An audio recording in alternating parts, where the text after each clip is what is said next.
Hello, Narnach here. Welcome back to the Atlas of Worlds. We're gonna run another tier 7 map today, and it's gonna be the Ashen Woods map. Monsters have more life, 37% of it. They have 60% more fire resistance, which we don't care about because we barely do any fire damage. They also deal 72% extra damage as lightning. That will sting a little bit. And they gain 2 frenzy charges every 20 seconds.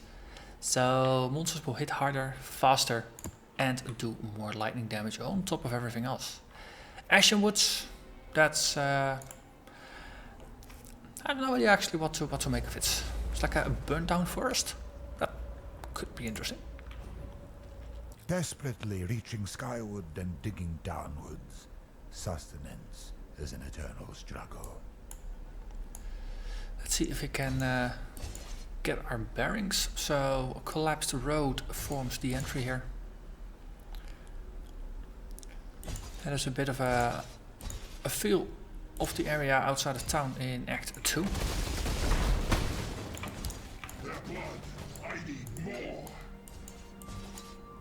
And so far we are nicely getting corralled into one direction rather than having lots of choices. Linear maps are always the easiest maps to run. Let's see if this one is truly linear or if it just appears to be. Spiders everywhere for now, which is fitting with the forest theme. These trees don't really have any leaves to them.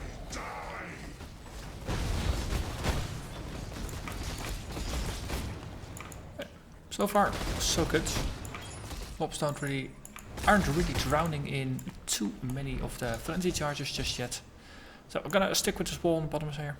Let's see if this is okay. These guys are running 2, 3 different orbs.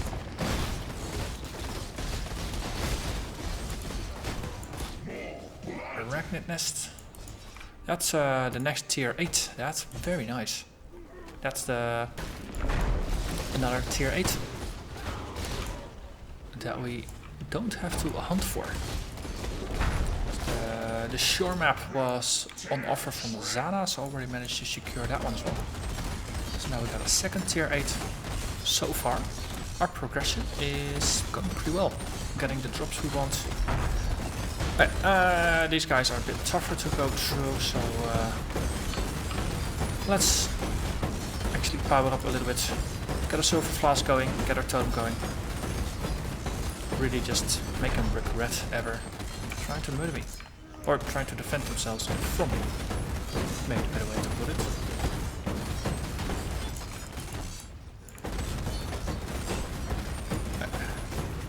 Well, normally golems are really tough opponents, but if they have 37% more life than normal, then they are more tough than normal. Okay. Regular mobs getting in here, that does help us with the explosions for a little bit. I think they were too far away to really make an impact. Okay, actually my plan was to lure these guys into here, like that. Then just use the explosion damage to help kill the golems. But golems are rather resistant here. Yeah. Then we'll just do it the old-fashioned way. Just hit them, keep hitting them until our sword has no edge and our axe is dull.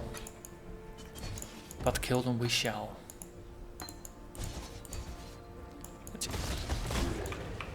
Okay, this one seems to be veering out a little bit. Let's double check that. Okay. On the other hand, we do have a wall here. So let's backtrack a little bit, see if this is just one big open area that we can clear and then move on, so that we don't have to backtrack later on. As I've said before, I'm going to most of these maps blind because I haven't played them before. So, it's gonna be interesting, and I'll be discovering the layouts of the maps as I play them. Slow, slow. Okay. So we have a rare over here. Substantial extra fist damage. Yeah, we want to kill you and your friends pretty quickly. The knockback from the Brutal Shrine definitely helps to just push things away so they can't actually do damage to us. Okay, Aura's gone, now it's just annoying again.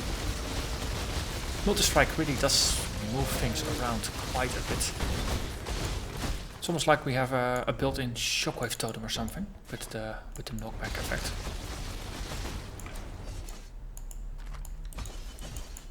Makes you wonder if you go for a bleeding build, because right now, you know, we have bleeding, but what if you really push that?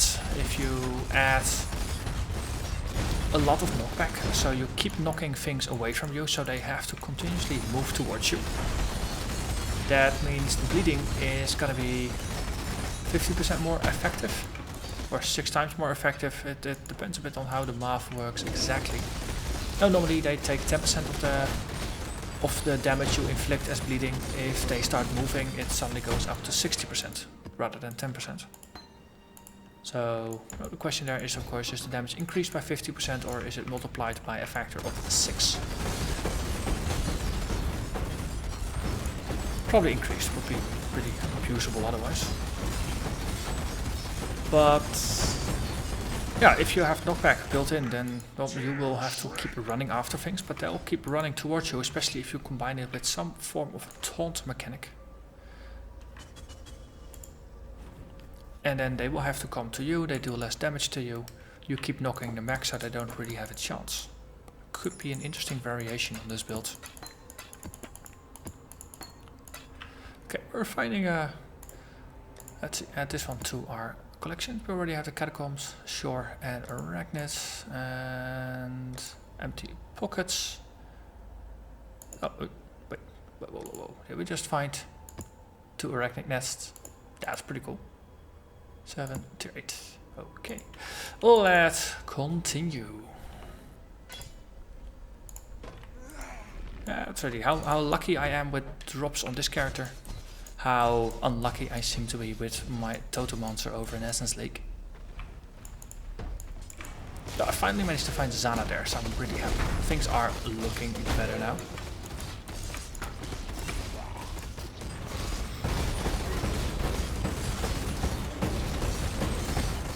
Let's see. Wolimp, the accursed. Get a coin from that, that's good. Coins are good. Because right now bleeding is bleeding mobs deal less damage to us, but deal more damage to bleeding enemies, and bleeding mobs explode, so they don't leave a corpse. And no, we have a lot of synergies with the fact that they are bleeding, but the bleeding damage is one of the least interesting bits about monsters. So if we look at this one, the life is really slowly ticking down. It's not like we are hugely stacking damage over time. That's not really the focus of this build. Bleeding is more incidental and just a way to trigger other effects. But if you embrace the bleeding nature, they'll push the bleeding damage. Yeah, sorry to go just into a bit of a theory crafting episode, but you know me by now. Because there's more damage over time here, chance to cause bleeding. Well, we already have enough of that. Physical damage over time, increased damage over time, increased duration. Poison on hit against bleeding enemies. So there's a lot of damage over time that you can trigger with this one. Well, it's already a couple of those effects from here. The chance to cause bleeding, extra damage against bleeding. Because there's not a lot of interaction with the bleeding itself. It's only, or with the bleeding damage. So you got some here, you got some there. And then outside of that, you probably have to head over to the shadow for some damage over time. There's more damage over time here. Alternatively, for the witch, you got some corruption stuff there. But no bleeding. It's physical and it's damage over time, but it's not chaos. Only poisonous chaos. So those things would be partially effective because the bonuses to chaos damage would be less effective. On the other hand though, if you go bleeding, poison scales of everything it does except for direct bonuses to bleeding. So double dipping. Often you do it because if you're doing one, might as well do the other. And Eventually I might have to start rolling to see if I can 6-link this thing to put the poison gem in. And I'm wondering, why didn't I actually put the gem in here to a level? Curious mind wonders why the curious mind didn't do that. Okay, can we jump over? No, we can't. That's the edge of the level. So this seems to be roughly one directional. There's not a lot of branching going on here, which is good.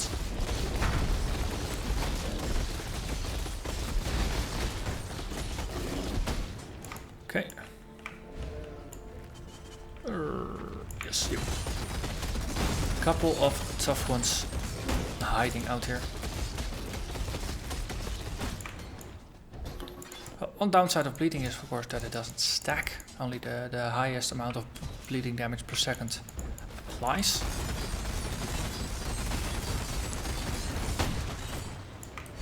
So imagine if you have a high damage weapon with a decent crit chance. Bleed plus crit synergize pretty well, because then the strongest will just deal damage.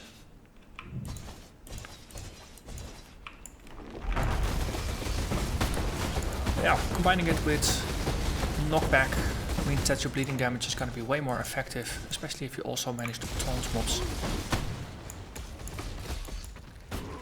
So that means you'll be doing washouts, which means you'll oh, something like what I was doing there.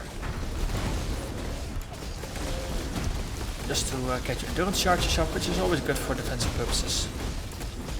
Hey, hello there, Lord of the Ashen Arrow. I didn't notice you there because there were just too many bears around.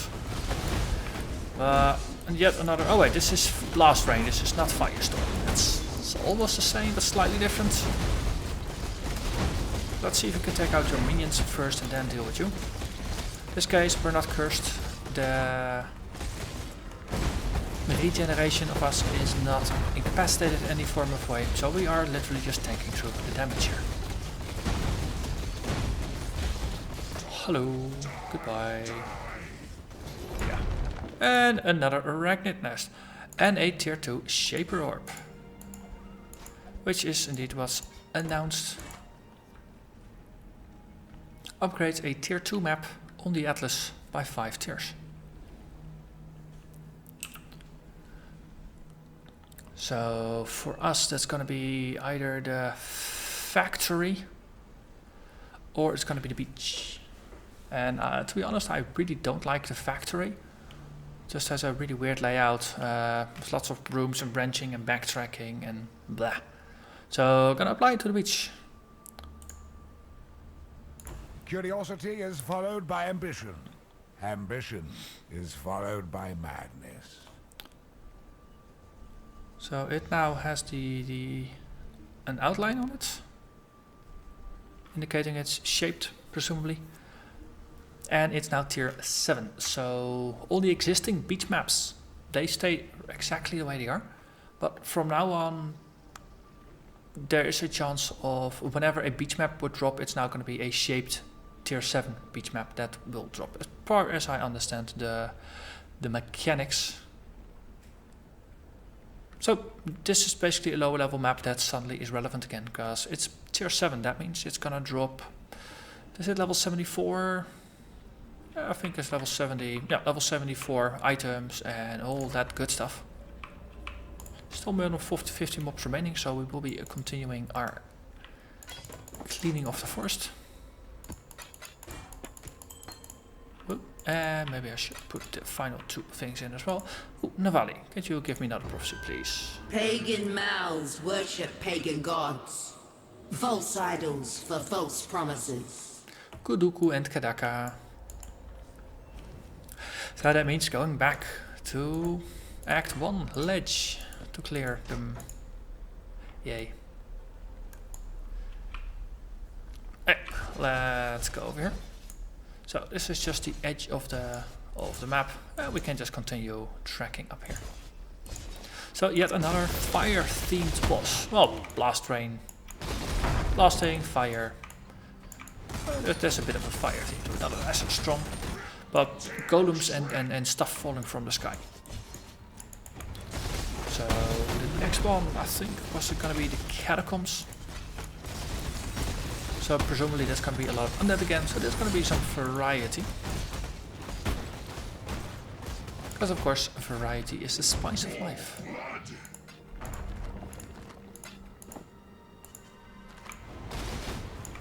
And if we happen to find a tier 7 beach map at some point in the future, then we'll likely end up running that one as well, just to experience it at a higher difficulty.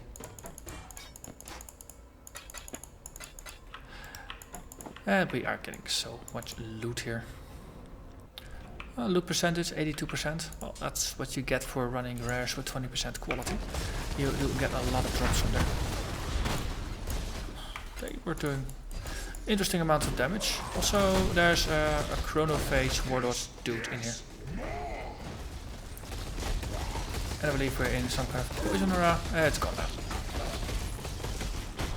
More loot. Good goods. And a dead ghost. That's even better. It actually possessed something. Okay, 11 mobs remaining. That's probably going to be over there in that little bit of corner. 10, 9. And I think we found it. So let's go completely ham on this. Getting surrounded by golems might not be the smartest way to deal with them. But once one goes down, they all go down because they were close enough. And the stragglers were the ones that got lucky because they survived. And that concludes our run through of the Ashen Woods. Archdude died. We got to shape a map. And there are a couple more maps available. But these purple circles around them, they drop shapers up. So presumably this being a tier 7, it lifts a tier 2 to a tier 7. So presumably every map that will drop will have its corresponding one. So this tier 13 is gonna probably lift a tier 8 up to a tier 13 and so forth. But that's gonna be it for now. So as always, I'm gonna thank you very much for watching and I'll see you again next time. Bye bye.